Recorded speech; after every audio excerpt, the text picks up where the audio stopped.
Ya, entonces los conceptos, voy a volver atrás rapidito. Revisamos programa secuencial, que se ejecuta una instrucción tras otra en un procesador. Programa paralelo, vamos a tener programas que se ejecutan en 2 o más procesadores o núcleos dentro de un mismo procesador.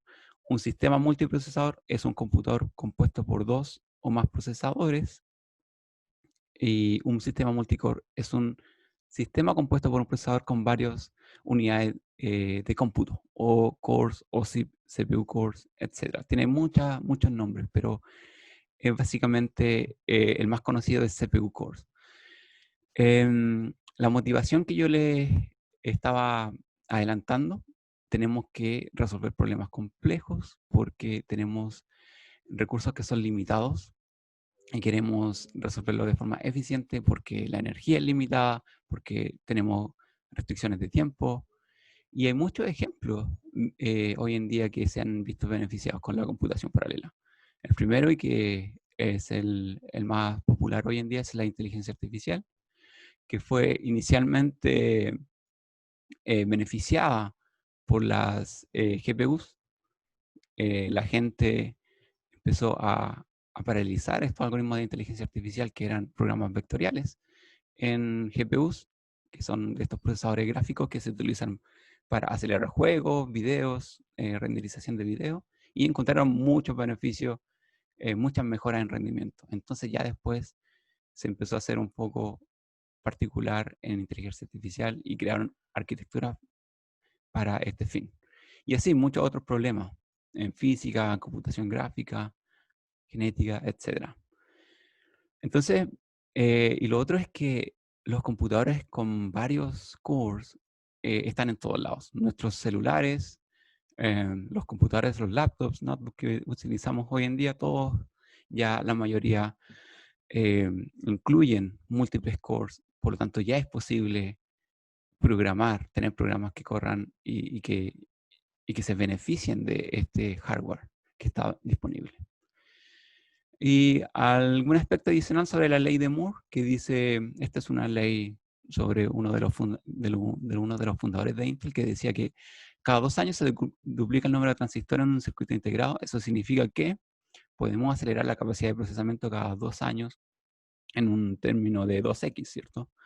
Y bueno, se llegó a un límite, ya está siendo mucho más difícil aumentar la cantidad de transistores, por lo cual fue necesario aumentar más cores, y ahora incluso hay nuevas tecnologías que se están proponiendo, por ejemplo los stacks, que es un core sobre otro, encima de otro, ya que se están llegando a límites físicos en cuanto a la, a la introducción de transistores en un procesador. Yo les quiero presentar esta imagen, que es un procesador moderno, un Intel Core i7, que quizá ustedes ya lo conocían cómo estaba compuesto, y que es básicamente un procesador con 4 CPU cores. Estas CPU cores son independientes unas de otras. Eso significa que yo puedo ejecutar un programa en cada CPU core y ya tengo paralelismo. Pero si ustedes notan, también tenemos en el medio un shared LLC, que significa es el last level of cache, es el último nivel de la memoria cache. Significa que todos estos CPU cores tienen una memoria que es compartida. Eso significa que además de paralelismo, estos procesadores, estos cores, pueden colaborar entre sí, pueden compartir memoria, ambos pueden leer de la misma memoria, ambos pueden actualizar la misma posición de memoria, y así se amplía un abanico de posibilidades, y también eh, se agregan muchas más restricciones y se complejiza, ¿cierto? Cómo nosotros debemos programar estos programas para que coordinadamente actúen sobre esta memoria, y cómo nosotros vamos a programar ciertos programas para que hagan uso eficiente de estos CPU cores. Y también tenemos al lado izquierdo el procesador gráfico, que también es otra unidad que tiene muchos cores internos, que también podemos hacer uso de él. Y de hecho, actualmente los sistemas operativos lo usan para renderizar video, los displays, mostrar animaciones, los videojuegos, etc. Entonces, con esto del paralelismo no es algo nuevo, que es algo que tiene muchos años, y desde el principio, cuando se empezaron a proponer nuevas arquitecturas, Flynn propuso la primera taxonomía para identificar estas nuevas arquitecturas que permiten correr programas paralelos. La primera se conoce en inglés como SISD, Single Instruction, Single Data, que significa una instrucción, simple instrucción y un dato simple. Eso significa que por cada instrucción tenemos un dato independiente. SIMD, Single Instruction, Multiple Data, tenemos un solo flujo de instrucciones y múltiples flujos de datos. Yo después les voy a mostrar esto en un diagrama para que quede más claro cómo funciona en nuestra arquitectura moderna. Y aquí también nace SIMD, que son los que usan las GPUs hoy en día, que significa Single Instruction Multiple Thread, es decir, que con una sola instrucción voy a poder ejecutar múltiples hilos. Luego tenemos MIMSD, Multiple Instructions Simple Data. Vamos a tener múltiples instrucciones, pero todas van a trabajar sobre un solo dato a la vez, un solo flujo de datos por este flujo de instrucciones. Y luego tenemos el MIMD, que es el más popular hoy en día, que es Multiple Instruction, Multiple Data. Y esto es, tenemos múltiples instrucciones y múltiples datos independientes uno de otro. Y el último, es el más conocido como el multicore o algoritmo multithread que conocemos hoy en día. Es decir, tenemos un programa, una instancia única que va a ejecutar muchos hilos, y estos hilos van a ser instrucciones independientes que van a actuar sobre datos independientes también. Entonces, con toda esta taxonomía ya después empezaron a aparecer nuevas arquitecturas, nuevas propuestas para los problemas modernos. Entonces, aparecieron nuevas arquitecturas que son llamados también aceleradores, que permiten cómputo paralelo masivo. Es decir, ya la CPU no fue solamente el único ente de procesamiento paralelo, porque además era muy limitado, sino que aparecieron otras unidades que permiten un paralelismo más masivo. Entonces, por ejemplo, tenemos aquí la imagen de una GPU de NVIDIA que permite, que es utilizada para videojuegos, inteligencia artificial, renderización de video, edición de video, etc. Tenemos los System on Chip heterogéneos, que son, por ejemplo, el último chip del iPhone, que ya incluye el procesador, la CPU, pero también dentro incluye la GPU, incluye un acelerador para Machine Learning, otro tipo de aceleradores para otro propósito. Es decir, cada aplicación va a tener su propia unidad de procesamiento interna que además es paralela. Y aquí en esta más grande es el TPU, que es el Tensor Processor Unit de Google, que es un acelerador particular que se creó para acelerar algoritmos de entrenamiento e inferencia en redes neuronales. Entonces, ahora con la nueva arquitectura se descubrió, perdón, con los nuevos problemas se descubrió de que estos tenían una forma distinta de ser tratados. Entonces vamos a tener programas escalares, por ejemplo, diferentes hilos que ejecutan diferentes instrucciones, y eso fácilmente los vamos a poder ejecutar en una CPU. Si tenemos muchas instancias, podemos ejecutar muchos hilos en diferentes cores, pero ya después tenemos los programas vectoriales, que son en el cual yo quiero que una instrucción actúe sobre un vector de datos, y para eso ya vamos a tener un acelerador particular que va a ser la GPU. Y después también apareció los problemas de inteligencia artificial, que ya son de una topología tipo matriz, en el cual necesitamos resolver mucho de forma bien básica operaciones sobre matrices. Entonces ya aparecieron los aceleradores de inteligencia artificial, que es el TPU que yo les comentaba anteriormente de Google. Y además tenemos una nueva, esta que es bastante reciente. Bueno, en realidad fue propuesta hace varios años atrás, pero recientemente tuvo mucho auge por los usos que se le ha dado, que son los algoritmos de tipo espacial, en el cual no está claro, no está claro si el algoritmo va a tener un comportamiento sobre matriz, vectorial o escalar, sino que esto se va a comportar de una manera de que se va a adecuar la arquitectura de acuerdo al programa específico que estoy resolviendo. Y esta es una nueva tipo de arquitectura, se llama FPGA, en el cual vamos a programar unos arreglos, unos gates de forma interna, unos circuitos, para que se comporten de una manera particular, de tal forma que después cuando vengan las instrucciones van a resolver un problema en particular. Y esos son problemas de tipo espaciales que ya son mucho más complejos y pueden cubrir los anteriores. Entonces, volviendo a la taxonomía de Flynn, podemos revisar cada una de las taxonomías y ver su ejemplo en la vida real. Entonces, por ejemplo, tenemos el SISD, Single Instruction Single Data, que es básicamente un procesador monocore, de un solo core, que va a ejecutar instrucciones una tras otra. Entonces tenemos el input de data stream y las instrucciones, y se van a ejecutar estas instrucciones basados, recibiendo este input sobre el dato que está entrando, y vamos a generar un output basado en la instrucción que se ejecutó. Entonces, si lo vemos en un procesador moderno, tenemos una estructura de datos en memoria principal, y este procesador va a ejecutar solamente una instrucción sobre esta estructura de datos en memoria. Va a ser, por ejemplo, una instrucción de lectura.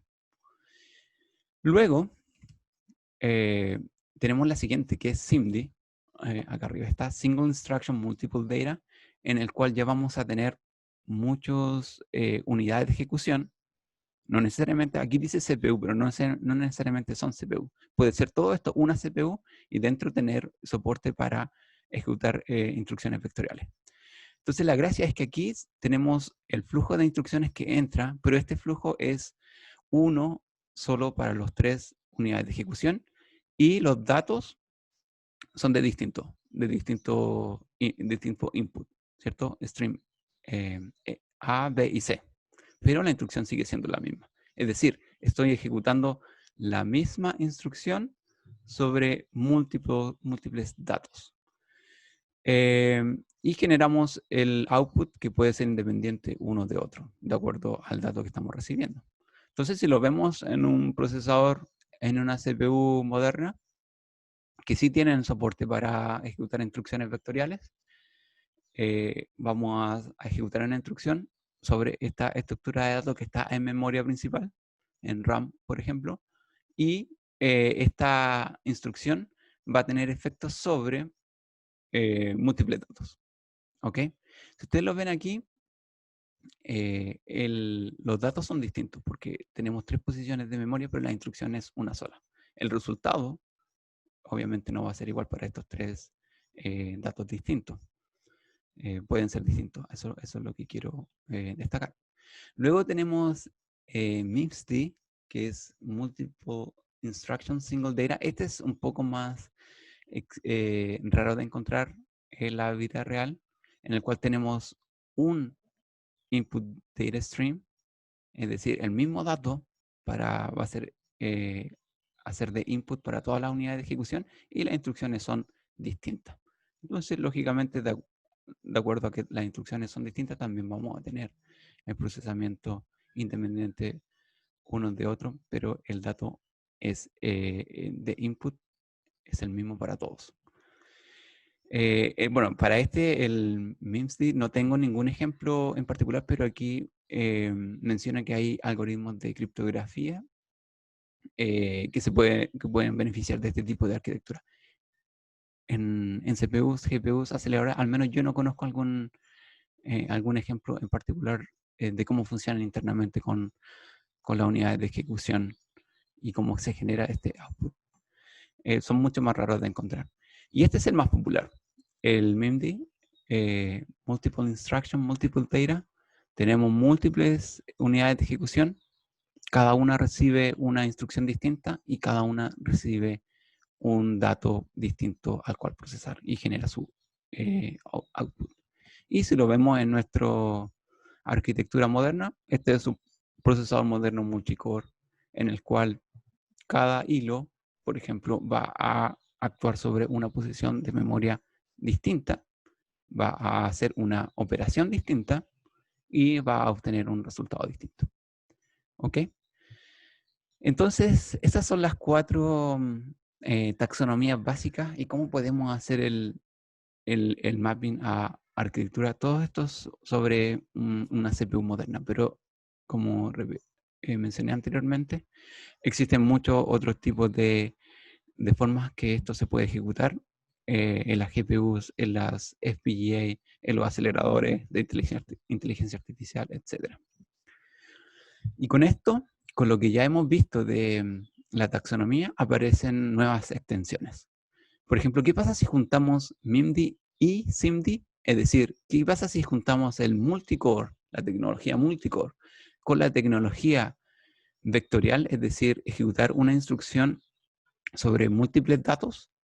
Ya tenemos lo que es un comportamiento mucho, mucho más avanzado en el cual tenemos diferentes hilos ejecutando diferentes instrucciones sobre diferentes posiciones de memoria, o incluso pueden ser posiciones de memoria eh, que pueden ser no necesariamente disjuntas unas de otras. Por ejemplo, de lectura, muchos hilos pueden leer al mismo tiempo sobre una misma posición de memoria. Pero aquí, particularmente en este ejemplo, son disjuntas. Y la gracia es que cada uno de estos hilos está ejecutando operaciones SIMD. ¿Ok? Entonces, aquí las posibilidades de paralelismo se han incrementado. De pasar solamente a una ejecución secuencial sobre una unidad de memoria, ahora tenemos múltiples hilos, es decir, agregamos una dimensión, que sería una dimensión vertical de paralelismo, pero además le estamos agregando otra dimensión, que es la dimensión horizontal a nivel de datos, a nivel de instrucción. ¿Ok? Entonces aquí tenemos paralelismo en 2 dimensiones. Y como les comenté, este tipo de paralelismo se puede lograr en un procesador moderno con cantidad X de cores y con soporte de instrucciones vectoriales. El AVX, por ejemplo, que está incorporado en la mayoría de los Intel Core i7. Otra extensión que es súper interesante, que también la podemos lograr en procesadores modernos, particularmente en una GPU, que es mezclar MIMD con SIMD. MIMD, recuerden que es la capacidad de ejecutar múltiples hilos, y SIMD es la capacidad de ejecutar una instrucción y que esa instrucción va a ser vectorial, pero cada uno de los datos corresponde a un hilo distinto. Entonces, por ejemplo, este es un hilo que está ejecutando una instrucción vectorial y cada uno de estos datos corresponde a un hilo distinto. Es decir, aquí ya estamos multiplicando la cantidad de hilos que podemos correr además. Si ya corríamos 3 hilos, si ejecutamos con SIMD, ya podemos multiplicar por el factor de el tamaño de la instrucción vectorial. Y así tenemos una cantidad de hilos muy grandes. Y eso es lo que hacen las GPUs hoy en día. Las GPUs son capaces de ejecutar miles y miles de hilos de forma paralela, concurrente, debido a este tipo de arquitectura y a esta extensión de la arquitectura MIMD y SIMD. ¿Ok? No sé si hay alguna pregunta. Si hay alguna pregunta, me pueden interrumpir, no hay ningún problema. Si está todo bien, entonces podemos continuar. ¿Alguien tiene alguna pregunta, Daniel? Sí, una consulta, ¿esto es propio de Intel y está patentado o hay otras empresas como AMD que también lo están o lo han hecho? Sí, esto es en general. No es una... bueno, si nos vamos a la historia, Intel fue la primera compañía que introdujo los multicore, pero ya después se expandió a AMD, ARM, y es algo que no es como que la arquitectura esté patentada. Me imagino que hay patentes detrás, pero ya es algo que todos los procesadores lo han adquirido. Entonces, por ejemplo, aquí Ya. este que yo estoy mostrando acá es el ejemplo particular de NVIDIA, pero también está disponible o es fácil verlo en una GPU de AMD, en una GPU integrada de Intel, etc. Todos siguen el mismo concepto exactamente de arquitectura básica de la taxonomía de Flynn que yo les comenté inicialmente. Cada uno tiene sus propias extensiones. Por ejemplo, la GPU de NVIDIA, si nosotros nos vamos a hilar más fino en qué instrucción va a ejecutar cada procesador o cada core, y hacemos esa comparación con las de AMD, ya pueden ser distintos. Pero a nivel de concepto de paralelismo y cómo podemos ver el paralelismo, son muy similares. ¿Ok? Gracias. ¿Alguna otra pregunta? Ok. Entonces, bueno, para efectos de este curso, de esta unidad, nosotros nos vamos a enfocar en este de que está acá, el MIMD más el SIMD. Principalmente vamos a ver la arquitectura con taxonomía MIMD, es decir, tener múltiples hilos ejecutando instrucciones de forma concurrente sobre estructuras de datos que están en memoria compartida, por ejemplo, en RAM. Em, mm, Podríamos nosotros también revisar SIMD, SIMD, pero ya debido a las restricciones de tiempo se nos complica un poco más, pero yo también les podría compartir material adicional si es que alguien está interesado en explorar más esta área. De hecho, es un área muy donde hay mucha investigación hoy en día, porque estas nuevas arquitecturas han permitido acelerar muchos algoritmos que antes no se habían estudiado, que estaban solamente implementados o diseñados para la arquitectura que está disponible en la CPU, pero no, por ejemplo, para este tipo de arquitectura. Entonces, los beneficios en rendimiento, eh, ahorro de energía, etcétera, todos los beneficios para aprovechar el paralelismo son evidentes y hay mucha gente ahora enfocándose a estudiar algoritmos ya existentes, ni siquiera algoritmos nuevos, sino que algoritmos ya existentes, pero para arquitecturas modernas con este tipo de extensiones en la taxonomía de Flynn. Ok, como les comenté, enfoquémonos entonces en el MIMD, Multiple Instructions, Multiple Data. Vamos a ver principalmente dos tipos. Sistemas de multiprocesadores fuertemente acoplados, son aquellos que tienen memoria compartida, que son, por ejemplo, el que yo les mostré en un principio, ese procesador con 4 cores y esa memoria compartida, esa cache compartida en el medio. Ese es un procesador fuertemente acoplado, porque todos los procesos que se ejecutan de forma paralela en estos cores van a tener que accesar a esa memoria. Y más aún si están colaborando, ¿cierto? Van a tener que colaborativamente sincronizarse y accesar a esa memoria compartida. Y luego tenemos los sistemas acá abajo de multiprocesadores, pero que están débilmente acoplados, que son aquellos con memoria distribuida. Por ejemplo, un clúster, que son básicamente un conjunto de computadores que están conectados a través de un sistema de interconexión, pero que no tienen memoria compartida entre sí, cada una tiene memoria individual, y si quieren colaborar tienen que hacerlo mediante otros mecanismos, a través de mensajes, a través de canales de comunicación de entrada y salida especiales para ello. Y ese también es una arquitectura que está presente básicamente en todas las actividades que hacemos en la web, porque la mayoría de los data centers y los cloud services están eh, basados en este tipo de sistemas débilmente acoplados.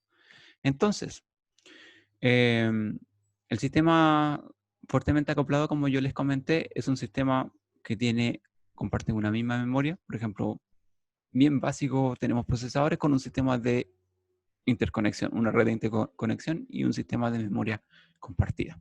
Entonces, todos los procesadores accesan a esta memoria y se comunican a través de esta red de interconexión. Este es el ejemplo que yo les comentaba.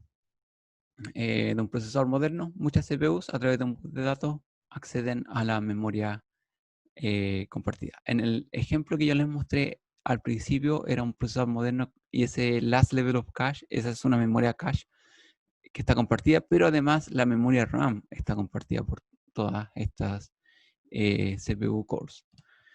Y luego, un ejemplo es el Intel Xeon, ¿cierto? Que tiene varios niveles en la jerarquía de memoria, cada vez acercándose más al core y hasta que tenemos todos los canales de conexión hacia la memoria principal.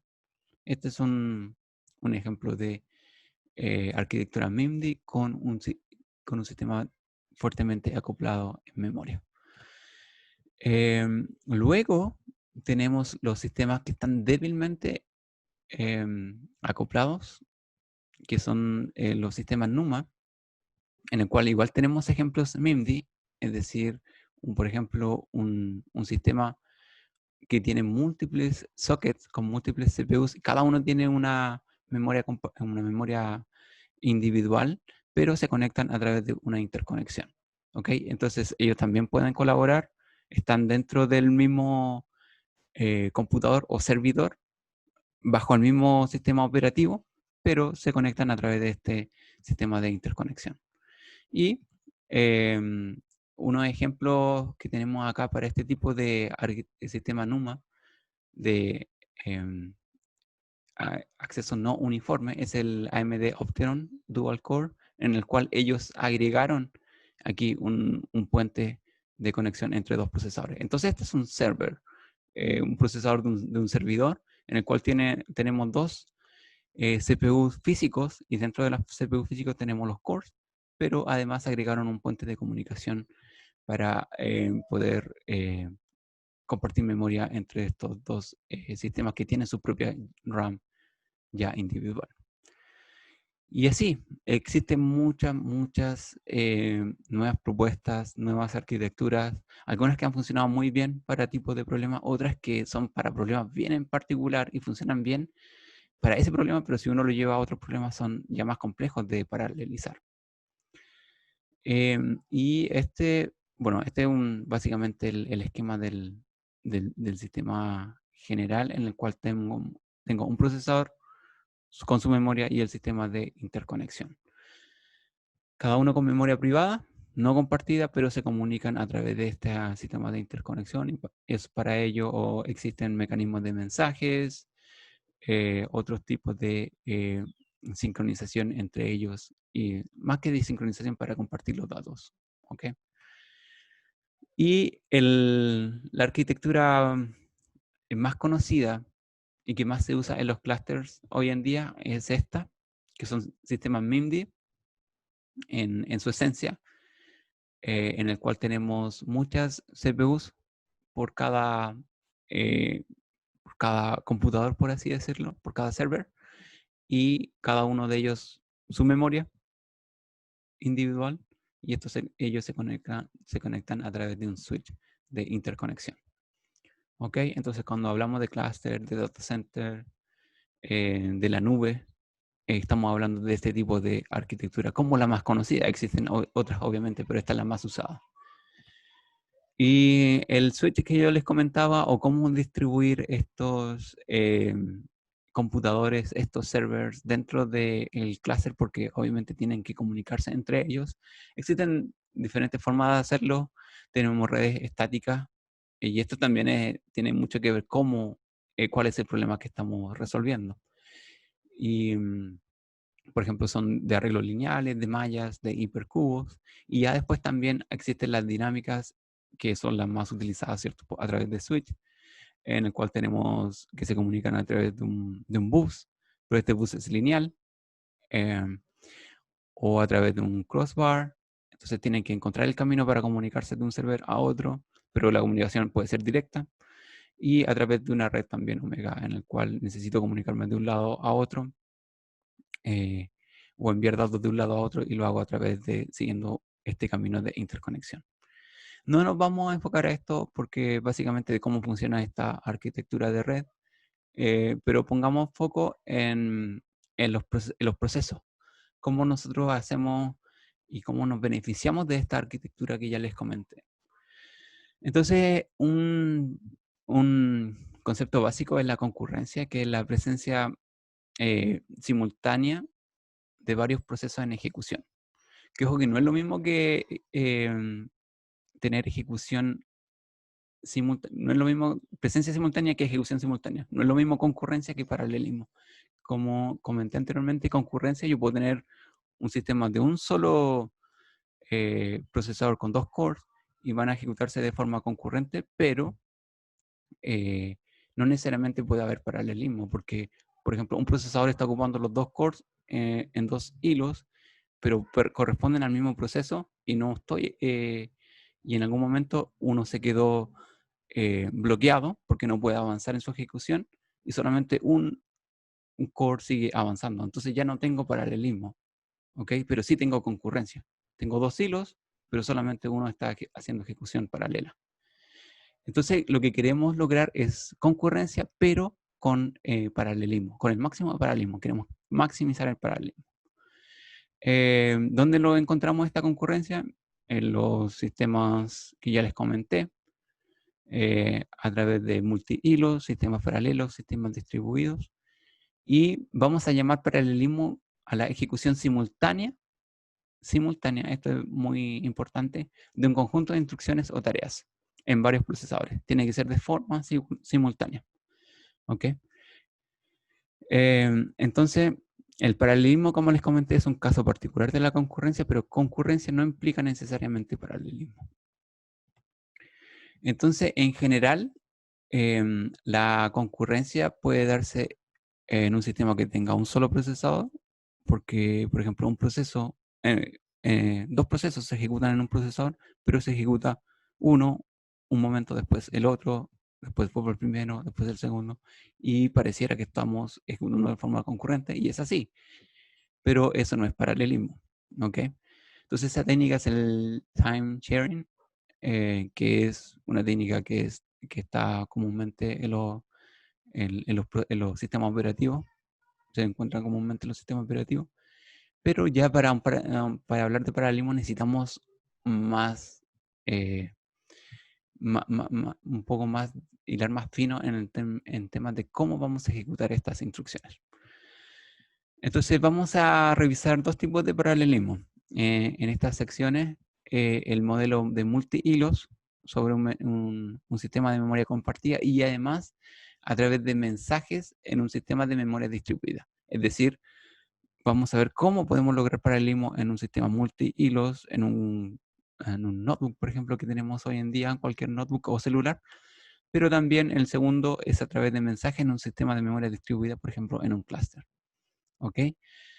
Y los dos son súper importantes y, y son muy importantes que los revisemos porque tienen fines distintos. Entonces, ¿cómo podemos lograr este tipo de paralelismo? Existen dos conceptos de, de paralelismo en el sentido de cómo lo podemos lograr. El primero es estático, es decir, el compilador decide cuál instrucción ejecutar en paralelo. Y aquí hay dos cosas, es como el usuario y el compilador, porque obviamente el usuario es el que está programando y el compilador decide finalmente la secuencia de instrucciones y cómo se van a agendar estas instrucciones en el binario final, pero es básicamente esto lo llamamos estático. Y el otro es el paralelismo dinámico, que es el procesador el quien decide en tiempo de ejecución cuál es la instrucción a ejecutar en paralelo. Y esto obviamente es mucho más difícil de controlar porque es ya el procesador con sus componentes internos el que decide si es que existe dependencia de datos entre dos procesos, por ejemplo, entre dos instrucciones. Y si no existe esa dependencia, ok, ¿qué pasa si lo ejecutamos en dos cores distintos y logramos paralelismo? Entonces eso también es comúnmente visto hoy en día en los procesadores modernos, pero no lo podemos controlar. El primero sí. ¿Ok? Entonces en el primero, en el paralelismo estático es en el que nos tenemos que enfocar. Entonces, más conceptos para lo que resta de esta sesión.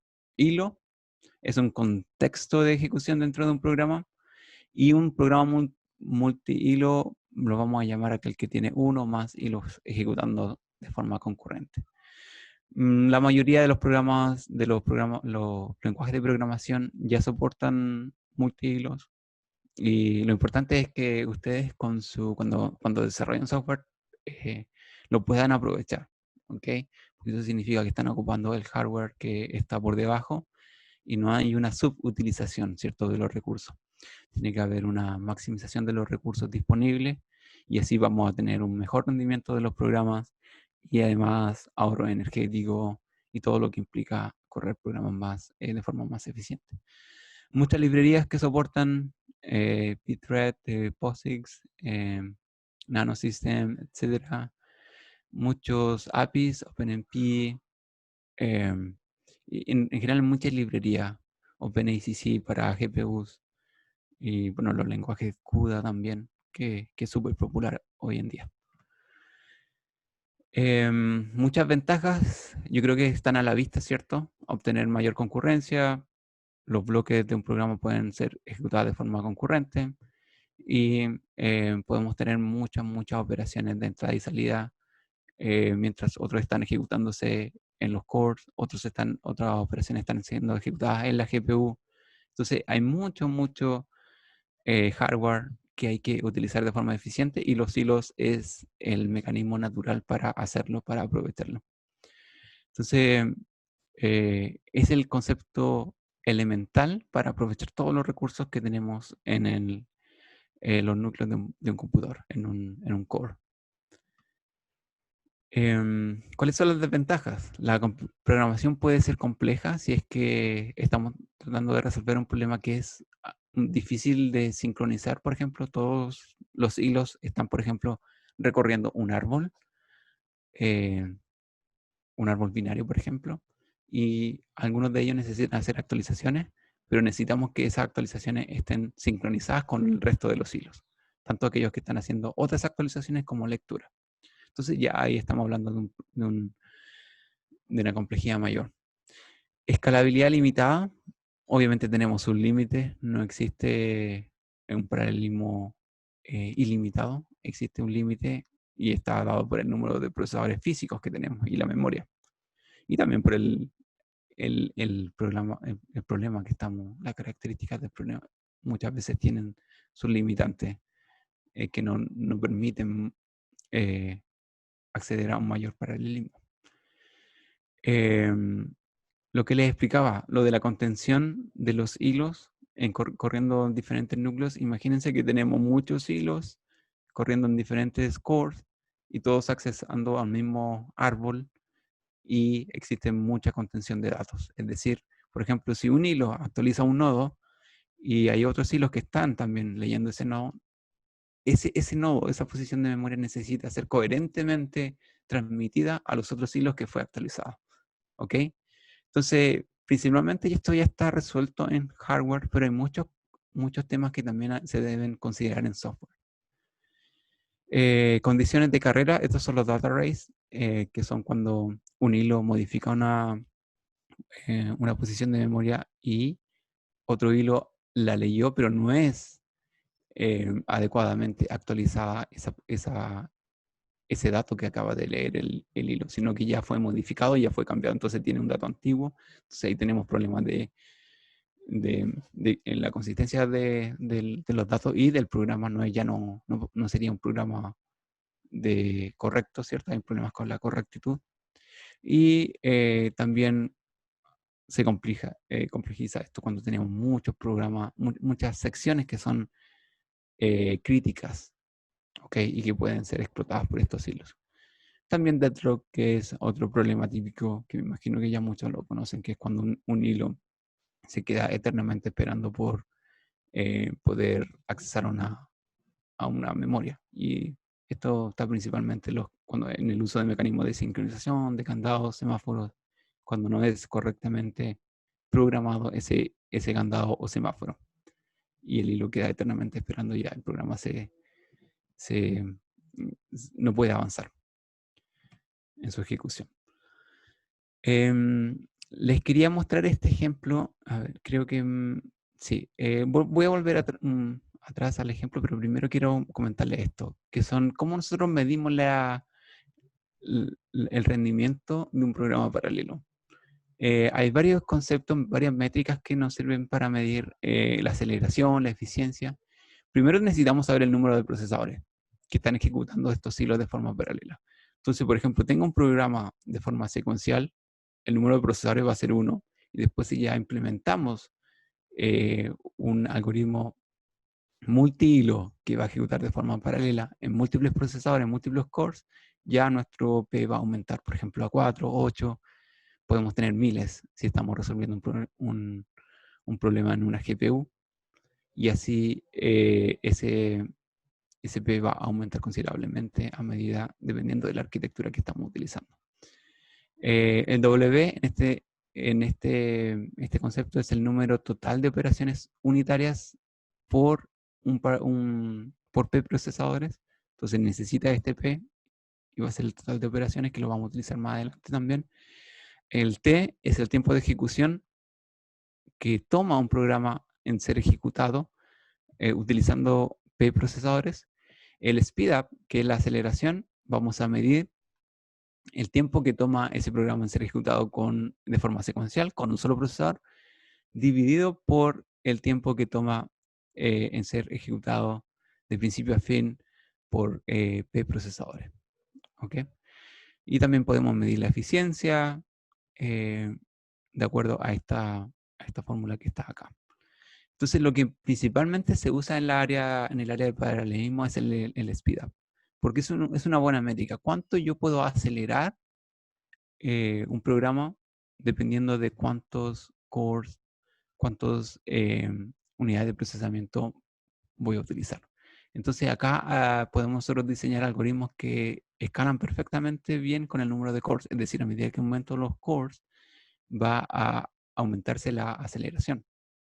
¿Ok? Voy a tener 2x de aceleración, 3x de aceleración de forma lineal a medida que aumento los cores. Pero obviamente esto no es así, y lo ideal es lograr alguna medida de speedup. No necesariamente lineal, pero sí alguna medida que sea importante y que permita diferenciarnos de la ejecución secuencial. Entonces, por ejemplo, este es el gráfico que yo les comentaba. Acá abajo tenemos el número de unidades de ejecución, los cores, y esta es la aceleración. Entonces, por ejemplo, al tomar la ejecución secuencial, parte en 1, y ya después la aceleración es sobre 1 y es lineal. Y hablamos de escalabilidad perfecta cuando es lineal, ¿cierto? Pero ya nosotros podemos tener buena escalabilidad cuando ya tiene este comportamiento, pero ya pobre escalabilidad cuando tiene este comportamiento. Por ejemplo, ya acá en 6, ya nuestro speed empieza a disminuir. Este tipo de escalabilidad es normalmente visto en programas que se han paralelizado, en el cual son bastante complejos, por ejemplo, los árboles, en el cual a medida que yo aumento los procesos, los hilos sobre ese árbol, hay mucha contención de datos. Entonces, al final, llega un punto en el cual los hilos se empiezan a entorpecer unos con otros, en términos de la coherencia de la caché, que todos, por ejemplo, están tratando de actualizar el mismo nodo, o muchos están tratando de actualizar el mismo nodo, leer el mismo nodo. Entonces, el procesador internamente tiene que sincronizar todos ellos, sincronizar la memoria caché en todos sus niveles de jerarquía L1, L2. Entonces ya el rendimiento empieza a decrecer. ¿Ok? Entonces, esto, si bien es cierto, es una pobre escalabilidad, igual se considera un avance, porque ya al menos podemos tener speedup, que es un beneficio, ¿cierto? Ya estamos corriendo 3 veces más rápido que de la forma secuencial. ¿Preguntas sobre esto antes de pasar a algún ejemplo? Me avisan si tienen preguntas. me pueden interrumpir, no hay problema. Les quería mostrar este grafo de computación porque es bastante evidente ver cómo nosotros lo podemos paralelizar y cómo podemos medir las métricas de escalabilidad. Tenemos un vector, por ejemplo, y queremos sumar todos sus números, el famoso prefix sum. Entonces, no, perdón, este no es el prefix sum, este es la suma total solamente. Entonces, cada proceso va a partir sumando dos números, ¿cierto? De forma independiente, no hay comunicación entre ellos. Entonces, el primero va a sumar los primeros dos, después el segundo del tercer, cuarto, etc. Y después, una vez que todos ya sumaron sus valores, vamos a tener la mitad de los procesos sumando los resultados de los procesos anteriores y después la mitad de los procesos sumando los valores anteriores y al final un solo proceso sumando, teniendo la suma final. Entonces, ustedes pueden ver acá, tenemos paralelismo, sí, pero a medida que nosotros nos acercamos al resultado final, el paralelismo se va reduciendo, ¿cierto? Por la naturaleza propia del problema. Entonces, terminamos teniendo dos hilos y finalmente uno solo.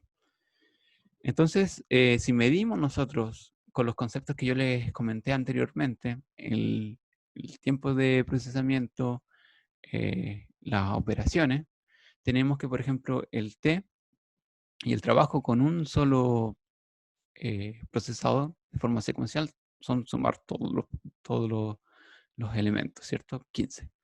Y si lo hacemos en forma paralela con 8 hilos, 8 procesos, vamos a tener que el W sigue siendo el mismo, seguimos ejecutando la misma cantidad de operaciones, pero si tomamos ya el tiempo, ya este se divide en la mitad. Luego, si tomamos el speedup, dividimos el secuencial por el tiempo en el cual lo hicimos en paralelo, se fijan que nuestro speedup es 3.75. Es decir, nuestro programa ya corre 3.75 veces más rápido, si lo medimos en términos de tiempo. Y la eficiencia de un 47%. Esta eficiencia tiene que ver porque también estamos considerando el número de procesos y cuántos steps nos tomó para lograr el resultado final. Entonces, en este problema tan simple ya podemos ver que lo podemos resolver 3 veces más rápido en vez de hacer este for secuencial y hacerlo de forma secuencial, una instrucción tras otra. Ok. Bueno, ahí más acerca de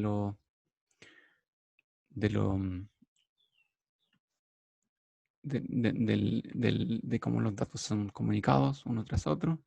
Y bueno, estos son lo mismo que lo anterior. Esto es para hacer las sumas paralelas en el cual tenemos que esperar, por ejemplo, si queremos sumar acá y tenemos que esperar el resultado del de acá, si queremos hilar más fino en el análisis. Por ejemplo, si él realiza la suma y este proceso va a hacer la siguiente suma, además, es decir, no vamos a lanzar ningún otro hilo, pero sí tiene que esperar por el segundo, lo mismo que este de acá. Y si después este mismo proceso sigue haciendo la suma, tiene que esperar por el de acá, etc. Entonces ahí existe dependencia aquí en los datos de los resultados que generan otros hilos. Entonces si también agregamos mecanismos de sincronización en base a dependencia, ya el tiempo en paralelo lo podemos reducir, el trabajo aquí va a aumentar por el tema de los procesadores que vamos a utilizar y el speedup va a ser solamente 2.14 y la eficiencia va a ser un 27%.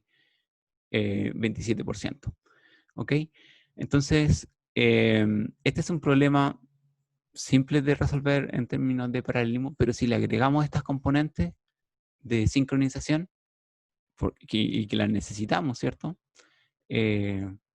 Podemos hilar más fino y tener este speed que es distinto al anterior, es menor al anterior, pero aún así es el doble de haberlo ejecutado de forma secuencial. Yo les quería mostrar también otro ejemplo en el cual yo trabajé, un ejemplo más para ya ir terminando, porque ya estamos cerca de la hora, en el cual yo trabajé y publiqué un artículo respecto a la paralización de esta estructura de datos. Esta estructura de datos que es el skip list. El skip list es una estructura de datos basada en listas enlazadas, por ejemplo, que tenemos acá, que garantiza log_n Profe, no se ve. para... ¿Mm? No se ve, está compartiendo solamente el Adobe. Ah, ok. Ok. Gracias por mencionármelo. Sí.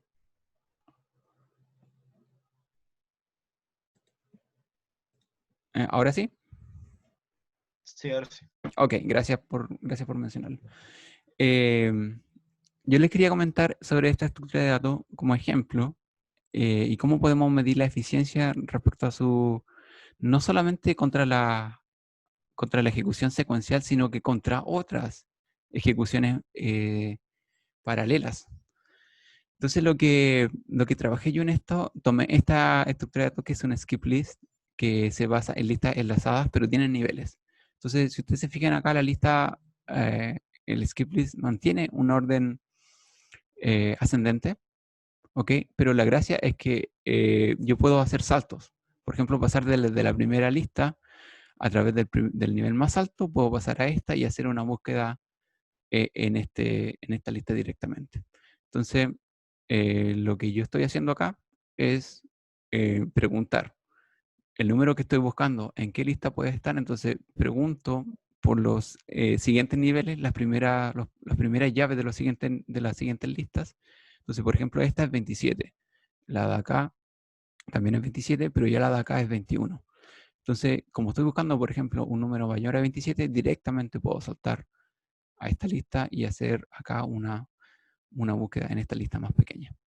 Entonces, bueno, esta es una estructura bastante usada y que han existido muchas formas de paralelizarla a través de multihilos, procesos distribuidos, etc. Entonces, yo lo que hice en este trabajo, consideré también el hecho de que la arquitectura moderna, los procesadores y las GPUs permiten hacer procesamiento vectorial. Entonces, con una sola instrucción yo puedo comparar todo este bloque, la primera lista, por ejemplo, y preguntar con una sola instrucción dónde está el elemento, en qué lista está el elemento que estoy buscando. Entonces ya estoy maximizando el nivel de paralelismo, pero a nivel de datos. Entonces voy a tener múltiples hilos haciendo lo mismo y ya estoy logrando las dos dimensiones que yo les comentaba. Entonces luego, entonces estos nodos que ustedes ven acá, estos azules, corresponden a las instrucciones que se ejecutan de forma vectorial en el procesador. Entonces cada hilo va a tomar, en vez de tomar un elemento, un nodo, va a tomar un conjunto de nodos.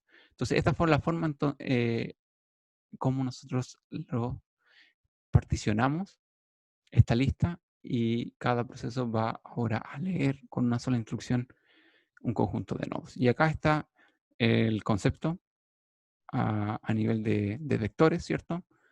Que un vector va a guardar los niveles y abajo se guardan las llaves. Puede mantener cada bloque hasta 15 llaves. Lo mismo con los niveles, hasta 32 llaves, hasta 32 enlaces. Entonces, la gracia de esto es que nadie nunca había explorado esta otra dimensión. Solamente la mayoría había explorado multihilos, en el cual tengo muchos procesos, pero los procesos siguen haciendo búsquedas finalmente secuenciales de un nodo tras otro. Entonces, luego hicimos las medidas de esto y medimos la aceleración, todo lo que yo les comenté anteriormente, y comparamos a todo esto. Este lo ejecutamos en una GPU integrada y lo comparamos con lo mejor que existía en CPU multihilo. Entonces, esta es otra medida que yo les quería comentar, que es el throughput, que es la cantidad de instrucciones, en este caso es el millón de operaciones que se pueden hacer por segundo. Entonces, por ejemplo, entre más alto es el throughput, es mejor, porque significa que yo puedo hacer más instrucciones en un segundo. Resolver más instrucciones, más operaciones en un segundo. Por ejemplo, más operaciones de búsqueda, inserción sobre la lista enlazada. Perdón, el skip list. Y medimos diferentes combinaciones. Por ejemplo, ¿qué pasa si todos los hilos ejecutan solamente inserción? Y medimos y comparamos acá con otros algoritmos multihilos de la CPU, que también eran paralelos. Y muchos, incluso el nuestro, tenía muy bajo throughput. Los que estaban en las otras alternativas, en la literatura también bajo throughput, porque existía mucha contención, muchos hilos tratando de actualizar los mismos nodos, etc. Pero si ustedes se fijan, el resto de combinaciones, los ratios de operaciones, por ejemplo, mitad mitad inserción y mitad eliminación, después incrementando la cantidad de búsquedas hasta llegar solamente a búsquedas, la cantidad de throughput, la medida de throughput se incrementa de una forma escalable. ¿Eso qué significa? Que esta forma de hacer paralelismo se beneficia aquellas estructuras de datos y operaciones que son principalmente de lectura. ¿Por qué? Porque yo estoy leyendo un nodo completo y además el procesador internamente no tiene que hacer esta sincronización de la caché y hacer evitar esta contención y esta pelea por los datos y evitar que datos puedan leer datos, hilos puedan leer datos asíncronos y tener que sincronizarlo y hacer tener estos cache misses y otros mecanismos que se usan para la sincronización. Entonces descubrimos que necesariamente nuestra propuesta sí o sí era muy buena para solamente lectura, pero también se comportaba mejor que las otras propuestas cuando también tenían operaciones de actualización como las inserciones y la eliminación.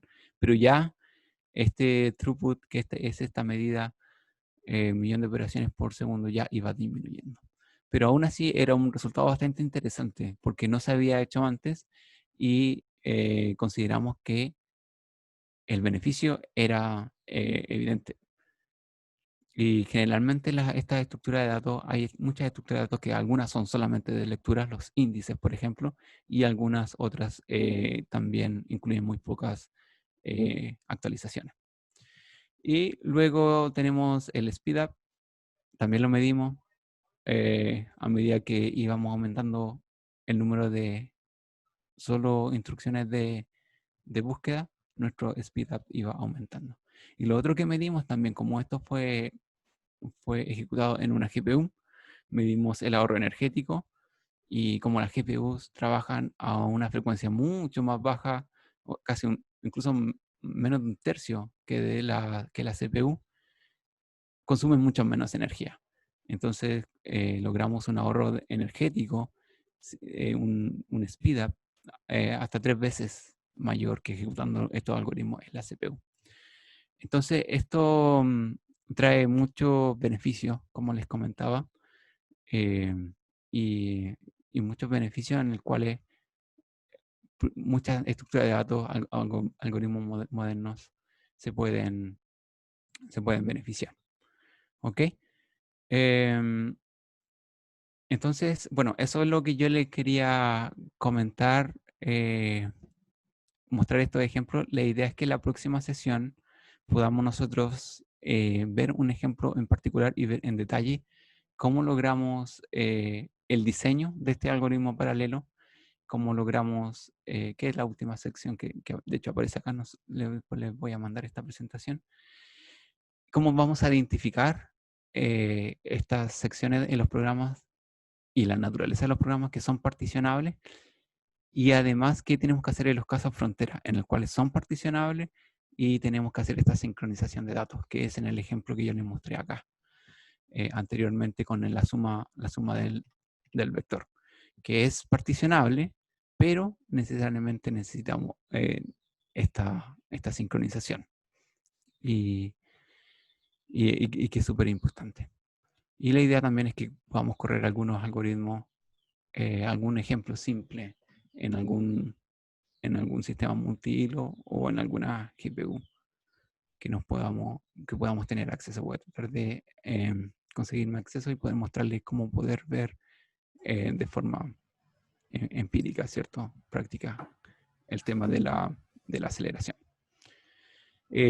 ¿Preguntas? Sí, yo tengo una duda, pero es con respecto a algo que habíamos visto al principio, o sea, como la diapositiva 16 más o menos. Con el tema de cuando hablábamos de MIMD y SIMD, Sí. cuando hacíamos la combinación de ambos, eso, sí.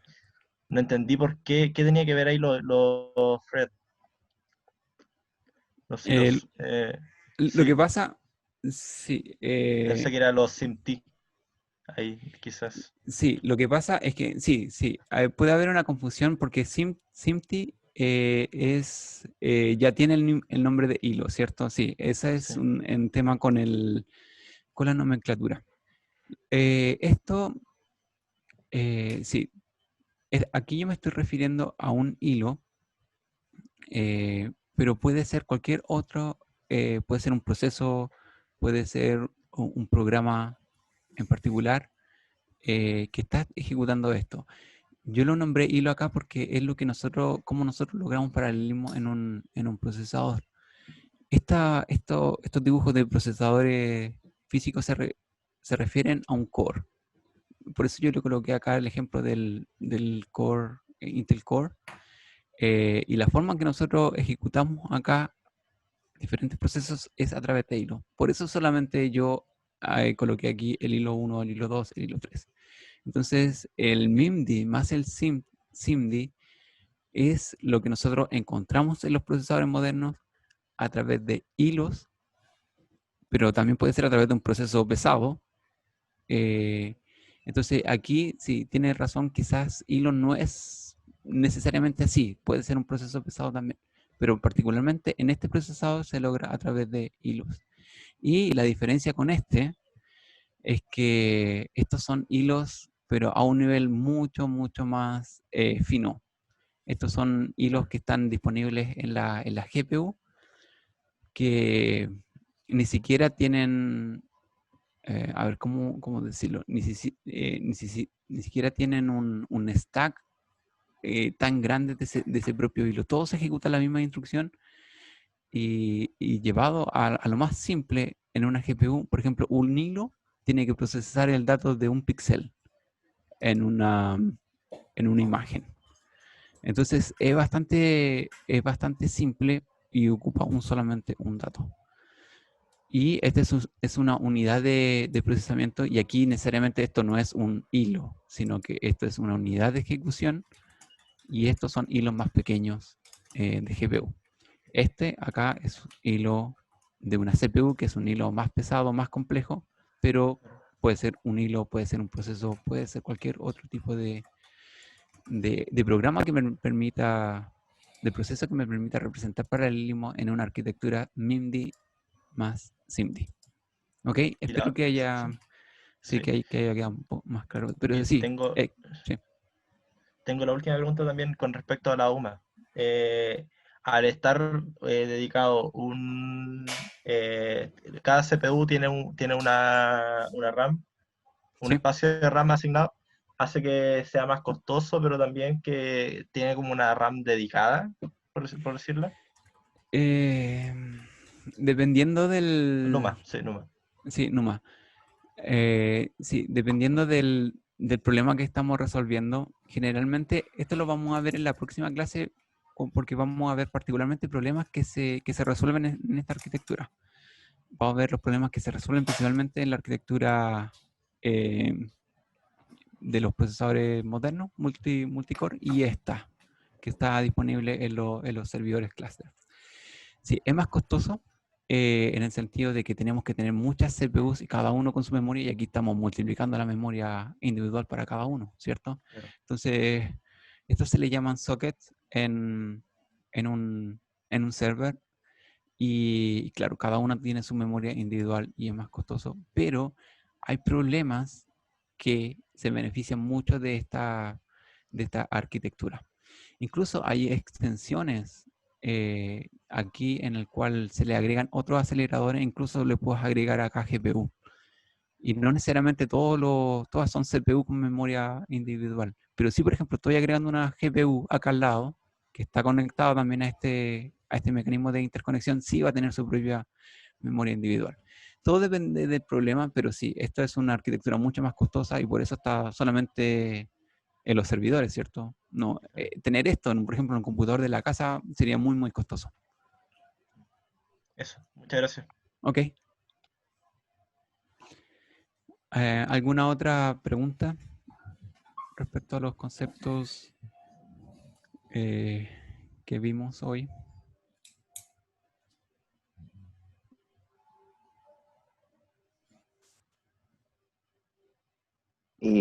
Yo te puedo hacer una consulta que quizás sea muy básica, porque igual entiendo poco de esto, pero, y no sé si lo mencionaste en algún minuto, porque igual tuve un par de interrupciones increíbles, que hacer esto en casa es complicado. Sí, sí. Mira, cuando tú tienes, ¿es 100% necesario que uno programe para paralelo o hay algunos algunos compiladores que tienen una inteligencia adicional o su capacidad de compilar es capaz de dejarlo en cierta manera para que el computador trabaje paralelamente a pesar de que uno lo programe sin thread, digamos? Sí. Sí, buena pregunta. Sí, existen muchos compiladores y son muy avanzados. Les quería mostrar en particular eh, el que se usa en la GPU. No sé si conocen, bueno, a lo mejor los que conocen CUDA, cómo funciona, o OpenCL, Ese lo OpenCL. ubico. Sí, en ese compilador, en ese modelo de programación, uno programa un código escalar, es decir, secuencial, y el compilador, de forma interna, lo va a ejecutar, perdón, va a hacer esa compilación y va a hacer esa traducción a este tipo de arquitectura, en el cual voy a tener muchas unidades de ejecución y voy a ejecutar muchos hilos. Entonces, nombré particularmente el de CUDA y el de OpenCL porque es súper conocido y es muy fácil de utilizar. Entonces, es muy alto nivel. Tú puedes programar, por ejemplo, no sé, un Hola Mundo y el compilador va a hacer ese Hola Mundo que se ejecuten 1000 threads y todos independientes unos de otros y cada uno va a ejecutar en su propia posición de memoria en una unidad de ejecución particular. Entonces sí, Entiendo. hay mecanismos, hay compiladores que hacen esa compilación. Son bastante, eh, yo diría para problemas de este estilo, en el cual necesito un paralelismo masivo, pero tampoco necesito tanta sincronización unos de otros. Por ejemplo, Claro. el programa, resolviendo un problema de una imagen en un píxel, a lo más necesitas conocer el de los vecinos y va a ser particularmente calcular, no sé, por ejemplo, el promedio de los vecinos y actualizar el valor interno y nada más. Y eso es súper fácil programarlo y el compilador lo va a hacer de forma interna para después tú cuando lo ejecutes va a lanzar 4000 hilos, por ejemplo. Ahora hay otros que son un poco más complejos y no sé si lo han escuchado algunos de ustedes, que son los famosos macros Pragma, en el cual tú tienes un programa y donde quieres que ese código se paralelice, tú colocas en C++, por ejemplo, colocas Pragma y colocas las características de cómo quieres que se paralelice, por ejemplo, un for. Un for en el cual todas las iteraciones son independientes unas de otras, no hay dependencia de datos. Entonces tú perfectamente, si tienes 16 unidades de ejecución, cada una de las iteraciones se va a ejecutar en un procesador distinto y el resultado después se va a obtener como si fuese una sola instrucción en un tiempo de ejecución. Y así, y también hay cosas mucho más complejas que se realizan a nivel de procesador de forma interna, como son el paralelismo dinámico que se menciona aquí en las slides, en el cual es el procesador, e incluso a nivel de sistema operativo también puede existir, pero el nivel de procesador, el que va a hacer que una instrucción se ejecute en una unidad de ejecución paralela con otra, porque no tienen dependencia de datos. Entonces, ahí los procesadores modernos pueden hacer ese análisis, no a tal nivel de complejidad, pero sí también se puede lograr. Entonces, ha existido mucho esfuerzo por lograr acercar el paralelismo y poder sacarle provecho al hardware que está disponible. Está disponible. Entonces, es como hay que usarlo. Genial, gracias. Ok. Ok. ¿Sí? ¿Alguna otra No, pregunta? solo era, pues ya llevamos, no sé si hay más preguntas para terminar esta parte de la clase de Joel y invitarlo para el próximo, o hay más preguntas todavía. Yo tengo otra pregunta. Sí. Creo que en 2 diapos, no recuerdo cuáles, mencionan ejemplos de lenguajes de programación, como uno creo haber visto Java y Python y otra creo haber visto C++. ¿Hay algún lenguaje líder en este tipo de ámbito? ¿Más usado? Sí. Bueno, puedo hablar en términos de investigación.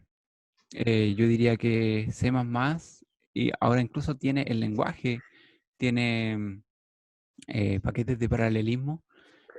Hay un paquete nuevo que se llama Concurrency, no creo que es Concurrent, en el cual tú ya tienes estructuras de datos que ya están implementadas, que tú las puedes usar, por ejemplo, listas enlazadas, y tú creas muchos hilos, usas estas listas enlazadas y ya están implementadas para ser utilizadas de forma concurrente por los hilos. Yo diría que en investigación se usa mucho C++, CUDA, por supuesto, en NVIDIA, para tarjeta gráfica NVIDIA, OpenCL también. Y en temas de producción, como yo ahora estoy en Intel, trabaja mucho, como decía, con C++ y OpenCL. OpenCL es un lenguaje de programación que permite portabilidad. Eso significa que si tú tienes un programa, lo puedes programar de forma secuencial y después con algunas opciones del compilador tú puedes generar código paralelo, ¿cierto? Pero que además puede ser basado, y ese paralelismo se va a generar basado en la arquitectura. Entonces tú lo puedes compilar para el mismo código, para CPU, entonces se va a generar un programa multihilo. Lo puedes compilar para GPU, un programa masivamente paralelo a través de hilos, para NVIDIA o AMD, por ejemplo, e incluso para otro tipo de aceleradora. Entonces, OpenCL es muy también utilizado. No estaba en la diapositiva, pero lo voy a agregar porque es súper importante. ¿Sí? ¿Alguna otra pregunta?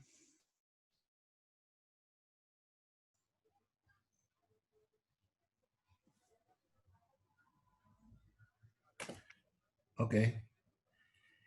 Gracias, Joel. Y gracias De nada, a de todos nada. los asistentes.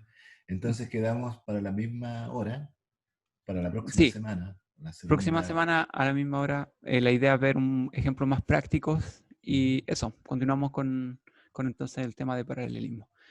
Ok. Muchas gracias. Gilberto, si puedes parar la grabación, creo que todavía está. Todavía estamos grabando, sí.